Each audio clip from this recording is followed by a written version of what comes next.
Satang Prasanga.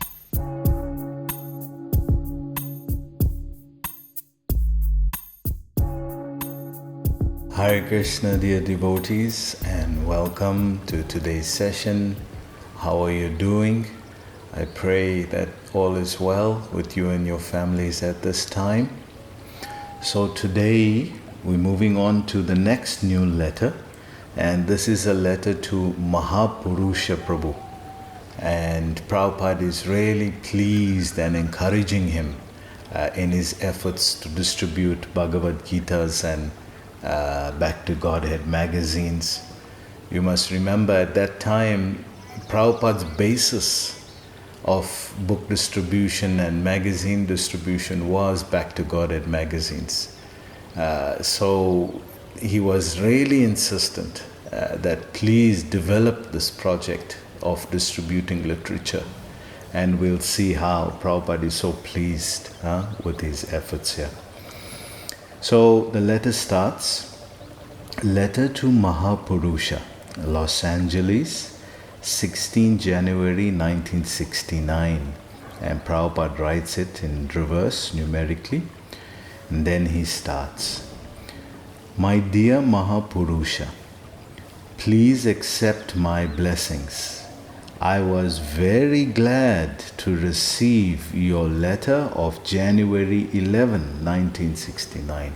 So just 5 days after, Prabhupada is responding. So that's really excitement, very quick time. 5 days later, Prabhupada is responding.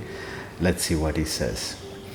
I have received good report that you are selling Back to Godhead very nicely, and similarly you should try to sell our Bhagavad Gita as it is, and always request people to chant Hare Krishna. So 3 things here. Prabhupada is acknowledging the Back to Godhead magazines. He himself, in the early days in Chipivada, he would come from Vrindavan, he would write the articles. This is how his service started in the Gaudiya Math, by writing articles. And one day Bhaktisiddhanta acknowledged that, wow, he writes very good, especially in the English language, because Prabhupada had an English education, Scottish Church. So he would ask Bhaktisiddhanta Prabhupada, is this okay? And then he says, yes, you should, whatever he writes, you should print, he told him. So he really got the green flag. And then Prabhupada, when he first started his mission, he didn't know where to start and how to start.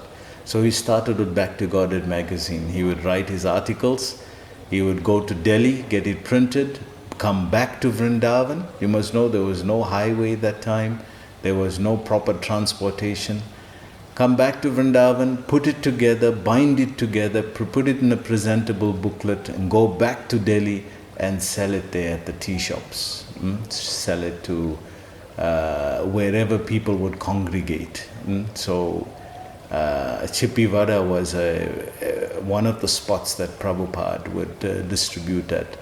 And we remember that moment when he had a heat stroke in Delhi sun distributing there. Then he had a heat stroke, and a lot of effort from Prabhupada with this Back to Godhead magazine. Therefore, he wanted this to become a worldwide magazine. And interestingly, at one time, I'm not sure if the statistic is still the same, but South Africa had the largest Back to Godhead fellowship in the world. So the most amount of patrons for Back to Godhead was from South Africa. And I was remembering in the early years, we would, at that time, I was helping out at the Pretoria temple. And Arjuna Das, the Afrikaner boy, Arjuna Das, and myself, we would go to Lodium every night, every day, every night, except the Sunday. But Monday to Saturday, we would go to Lodium and we would go house to house, door to door, signing up back to Godhead subscriptions, because we knew we needed a support structure for the temple, and this provides one because it's a monthly income.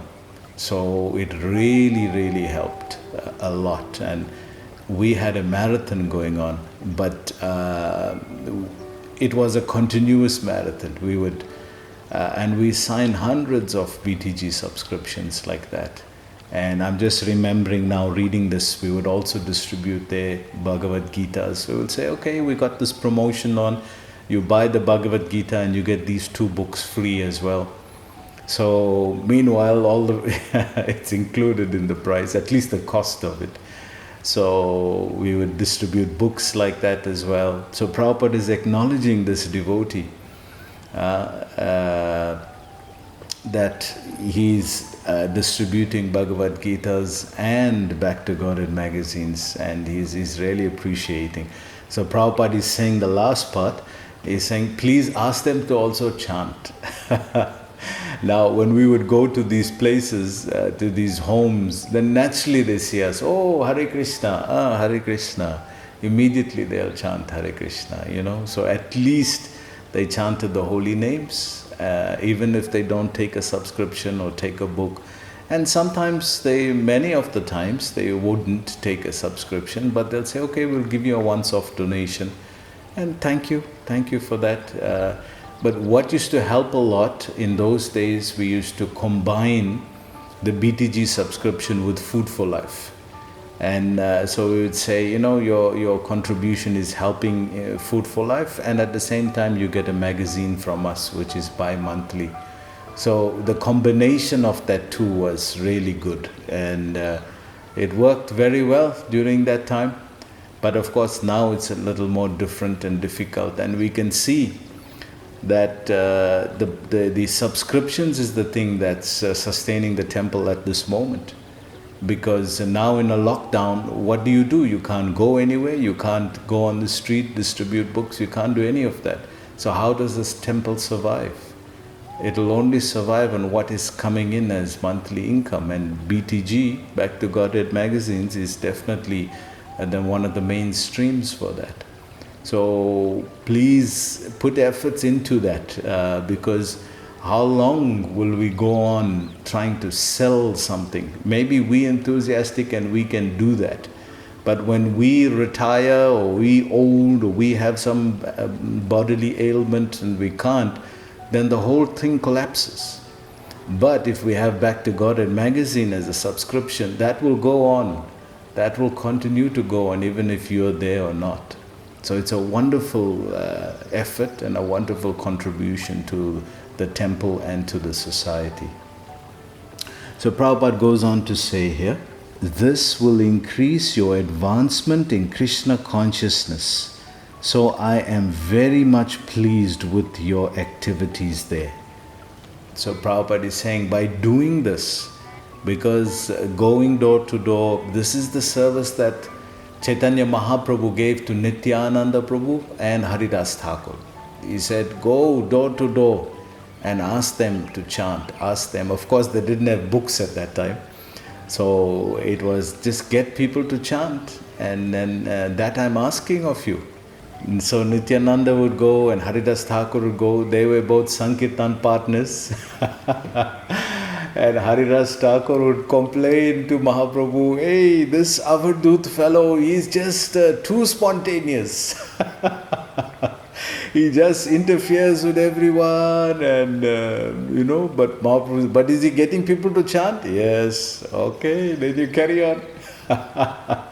And then that's how they met Jagai and Madai. And then they realized that they can do a mass conversion. They can really change the minds of a whole village, of a whole lot of people, if they get Jagai and Madai to become devotees. Because they were Brahmins already, Jaganananda and Madhavananda, Jagai and Madai. So for them then it's already there, some qualities are already there. It's just by bad association they've become who they are. So Nityananda approached, and Jagai hit him with the pot on his head, and There was a whole big chaos, and Mahaprabhu came there and came to kill him actually. Took out his chakra. And Nityananda said, if you're going to kill him, you have to kill everybody in Kali Yuga, because they all have this demoniac consciousness. So Mahaprabhu said, yes, you're right.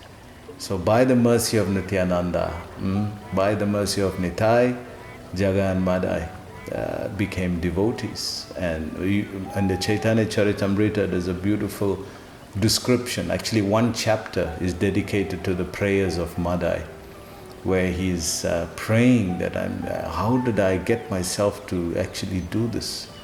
And I'm really sorry. He's praying from the heart for forgiveness. So it's a very special moment in Chaitanya Charitamrita.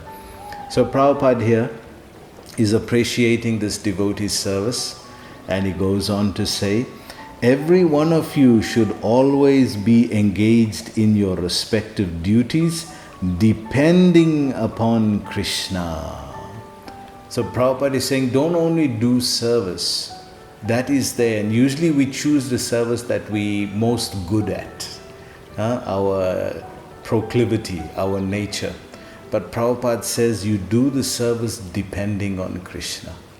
So if you want to advance rapidly, take on a service that is not comfortable to everybody.